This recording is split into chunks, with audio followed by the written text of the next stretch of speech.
ये है खूंटी अपडेट। जानिए खूंटी की खबरें। नमस्कार।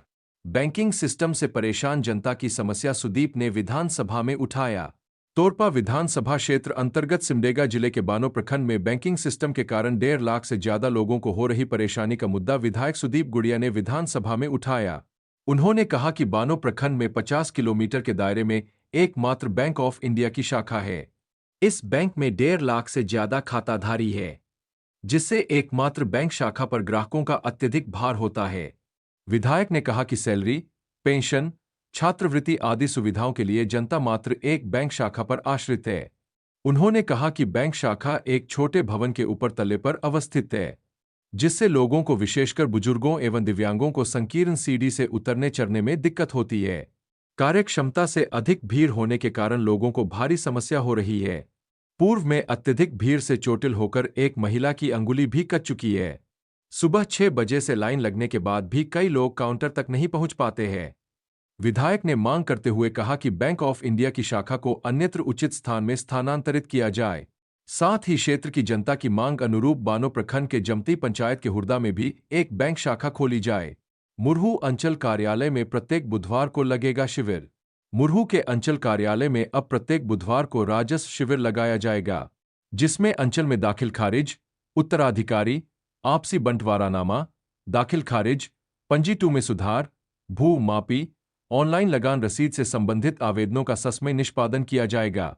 यह जानकारी देते हुए सीओ शंकर विद्यार्थी ने आम नागरिकों से अनुरोध किया है कि बुधवार को अंचल कार्यालय मुरहू में राजस्व शिविर में सभी दस्तावेजों के साथ उपस्थित होकर आवेदन दें। रनिया में सेवानिवृत्त शिक्षक का निधन। रनिया निवासी SS+2 विद्यालय रनिया के संस्थापक व शिक्षक रहे और कोलेबिरा उच्च विद्यालय से सेवानिवृत्त हुए 79 वर्षीय पावल सुरीन नहीं रहे। उनका निधन रांची के संत बरनाबास अस्पताल में इलाज के दौरान हो गया। वे अपने पीछे 3 बेटा एक बेटी सहित भरा पूरा परिवार छोड़ गए हैं। पावल सुरीन के निधन पर रनिया के BDO प्रशांत डांग, जिला परिषद सदस्य बिरेन कंडुलना, प्रमुख नेली डाहंगा, मुखिया सुषमा डाहंगा, रिमिक्स कंडुलना आदि ने शोक व्यक्त किया है। BDO की संवेदनशील पहल के बाद मां से मिली बेटी। रनिया थाना क्षेत्र के डोएंगेर गांव के एक खेत में सोमवार को 70 वर्षीय वृद्ध महिला बेहोशी की हालत में मिली। सूचना मिलते ही BDO प्रशांत डांग ने उसे इलाज के लिए रनिया अस्पताल भेजा, जहां प्राथमिक उपचार के बाद महिला को खूंटी सदर अस्पताल भेज दिया गया। बेहोशी के कारण वृद्धा अपना नाम पता नहीं बता पा रही थी। इधर सोशल मीडिया के माध्यम से मिली सूचना के बाद वृद्धा की बेटी मरियम भेंगरा मंगलवार देर शाम खूंटी सदर अस्पताल पहुंचकर अपनी मां से मिली। मरियम ने बताया कि उनकी मां का नाम सुनीता भेंगरा है और वह तोरपा के उयूर पतराटोली की रहने वाली है। उसने बताया कि उसकी मां रविवार को रनिया के कोड़ाकेल गांव गई थी, जहां से वापस आने के क्रम में वह भटक गई थी।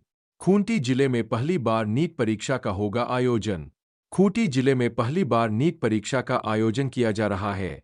परीक्षा की सुचारू व्यवस्था सुनिश्चित करने के लिए मंगलवार को उपायुक्त के कार्यालय कक्ष में समन्वय समिति की बैठक आयोजित की गई।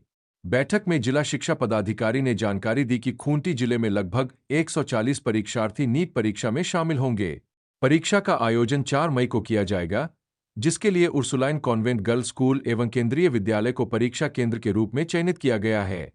बैठक में परीक्षा केंद्रों पर सभी आवश्यक तैयारियों को सुनिश्चित करने एवं परीक्षा को कदाचार मुक्त वातावरण में संपन्न कराने को लेकर उपायुक्त द्वारा महत्वपूर्ण निर्देश दिए गए।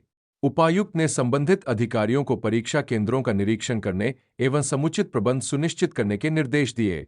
मुख्यमंत्री ट्रैक्टर वितरण योजना को लेकर हुई बैठक। मुख्यमंत्री ट्रैक्टर वितरण योजना के तहत सब्सिडी पर ट्रैक्टर समेत अन्य खेती के उपकरण मुहैया कराने के उद्देश्य से मंगलवार को उपायुक्त लोकेश मिश्रा के कार्यालय कक्ष में एक बैठक हुई, जिसमें समिति द्वारा उक्त योजना के लिए प्राप्त लाभुकों की सूची पर चर्चा कर सर्वसम्मति से अनुमोदित किया गया। इस योजना के लिए खूंटी जिला को विभाग की ओर से 30 लाभुकों का लक्ष्य प्राप्त था, जिसके आलोक में खूंटी जिला में 100% लाभुकों का चयन कर अनुमोदित किया गया है, जिन्हें सब्सिडी दर पर ट्रैक्टर समेत अन्य खेती के उपकरण मुहैया कराई जाएगी। उपायुक्त ने बैंकों को चयनित लाभुकों को ऋण देने में सहयोग करने को कहा, जिससे वह उक्त योजना का लाभ ले सके।